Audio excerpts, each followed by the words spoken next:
Hello everyone, this is Enzo Eigen of the Alliance for Loki, and this is Season 18, War 11, our second to last war, and this is against the Alliance BRJP. They're a pretty good alliance. They've been in the top 5, 6 all season long, and we had not faced them yet, so it looks to be a very good war.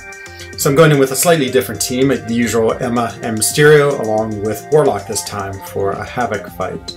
So I look over around the map and I see my usual fights. I have Aegon, again the second time I fought Aegon, and for this Aegon fight, you know, I sort of boost medium, but I also use the combat regen boost. And the reason why is my Section 2 fights are both going to be Emma, and so I just think this is going to be a good way to save some health. So last time I fought this Aegon with, who did I use? I used Omega Red, I think so. And it was a very straightforward fight. Again, Aegon's not a very hard defensive opponent, just probably a diversity play. And, you know, of course, Starburst is going to do some damage, and, you know, having him hit me is going to do some damage. It is Siphon, so he's not a villain, so that also means I don't have to worry about the global node at all. And yeah, again, very straightforward this fight. I don't probably build up as much prowess as I want, but I still do a 40,000 crit. Emma's a great character. She just can hit so hard on her crits. Throws his SP2, so I'm in great shape. And notice here, my combat regen is just winding down, so it's perfect timing. So I managed to not take too much of the Starburst damage and keep a lot of my health, which just means I have to use less potions. So a strategic decision, and I have a fair number of combat regen potions available, so I thought it'd be a good time to use one. So my next fight is in Section 2. It's against a Sorcerer Supreme, so I've not fought her at all, and I just actually go do a duel with her real quick just to look at her animations, especially her Special 1 and Special 2. From it, I really determined that the Special 2 is one I want to try to have her throw, because I can just back up and evade that. The Special 1's okay, but it's a couple projectiles, and so I would have to block it. So I go ahead and put on my boost. I go ahead and also put on some Mystic Special Boost too. Mutant Special Boost, just because it'll just help me in this fight. And again, I throw on another combat regen, same philosophy. I have 2 fights with her, might as well keep the regen going. And so I'm doing this fight, and I guess I'm not too worried about it. I mean, you know, very straightforward. With Emma, I don't have to worry about reverse controls. You know, the idea behind the war season, of course, is you're always trying to balance like having good fights and boosting correctly, but not like over boosting or wasting boosts. And so in this case, you know, you could say probably the mutants might have been a waste of the boosts. But at this point, it's season, you know, it's the War 11, and I'm deathless, and so I'm trying to do everything to give myself the tactical advantage. So you can see when I throw the SP2, I'm practically at another SP2, which is great. I go in for the attack, throw the second SP2. So what I really want to talk about in this war is the boosts. The boosts can make such a big difference in your fight. They can really turn a fight around, and they can add so much power to your character. They're very underrated how important they are in war. The thing about war is that you only get so many boosts. Like, all these are used with loyalty to buy, and then it just depends when they come around the loyalty store and if you have enough loyalty to buy them. So you sort of have to be careful when you're using them.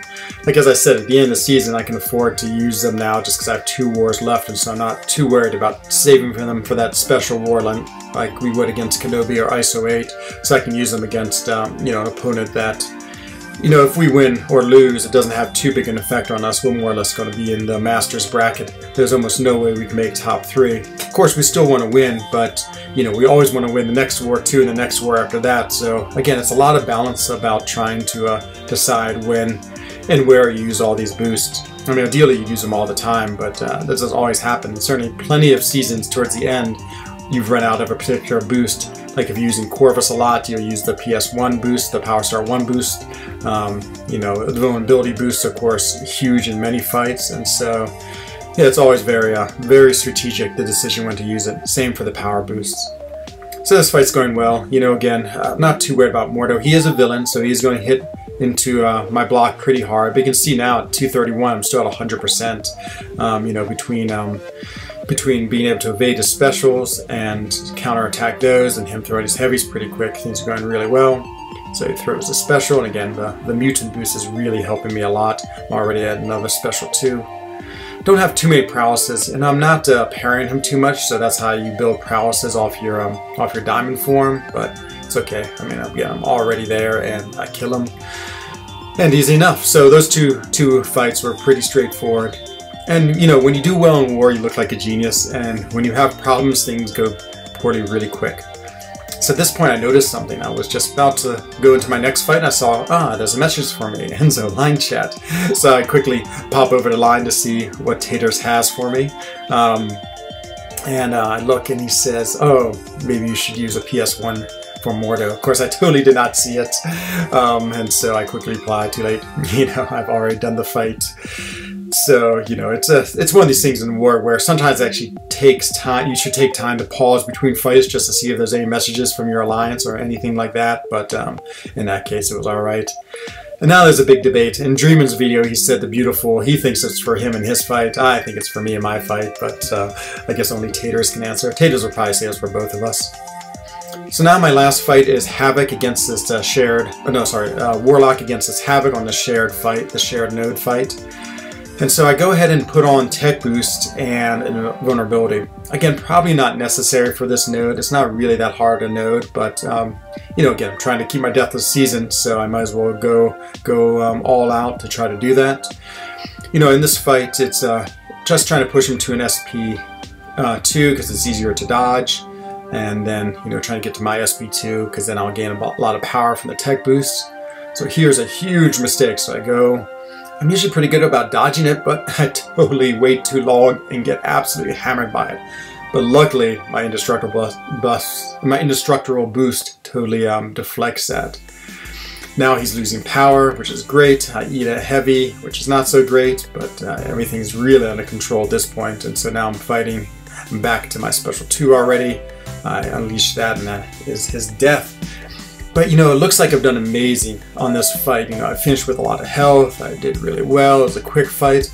But really, if I got hit by that SP2 and also the heavy, I mean, I don't think I would have lost 67% of my life, but I would have lost a fair bit, and it would have been a much more sketchy fight. So there, the boosts were huge. The invulnerability boost protected me, and the SP2 from the SP2.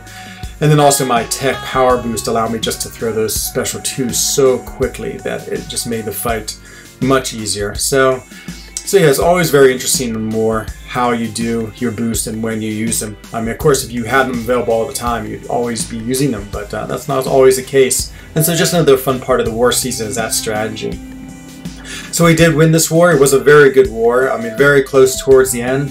We were behind for most of the war. Then right at the very end, we had gotten a small lead, and then we managed to clear our last fights.